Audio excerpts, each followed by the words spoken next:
Ultimately, they would have a great deal of independence from the established system. I really enjoyed hearing the concepts of Peter Levenda when he talks about how separate some of these, the Nazi group after the Second World War seems to have become. And I think that factors into all of this.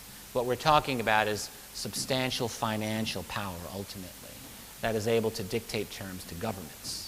And that's what it's always about. It's about money. Money talks, everything else walks.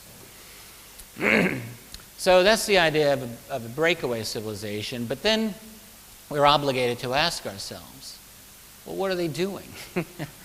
What are they studying? I think they're studying and doing a few things. One, I think, is making their own UFOs, obviously. Clearly what you'd want to do if you acquire this technology is you want to study it and you'd want to replicate it. Seems to me, I would say no later than the 60s, but could it be as early as the 50s? Maybe even in the 40s they were making these things that were actually functional. And along these lines, let me just say I do have a bit of a problem with, although I've come to be very sympathetic to the concept of a post-World War II Nazi-based UFO technology. Yes, I think that that's a very important part of this picture. I'm yet not really persuaded, not at all, that that's the full picture. We've got a lot of different groups, I'll get a little more into this, that are involved here, and I don't believe that all of them are us. So I think that some of us acquired things that belong to some of them being non-humans, and that we've been trying to make these things.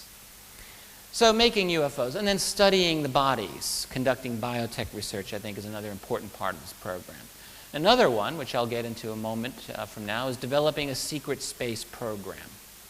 Clearly, you would need to do that.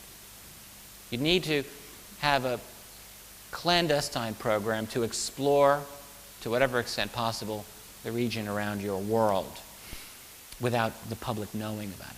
The program's also about theft, basically, about using free money to conduct the research and to provide the security. That is, your tax dollars and mine. It's also about profiting from this. It's a money-making venture from the acquired technology, segueing it into patents and economic financial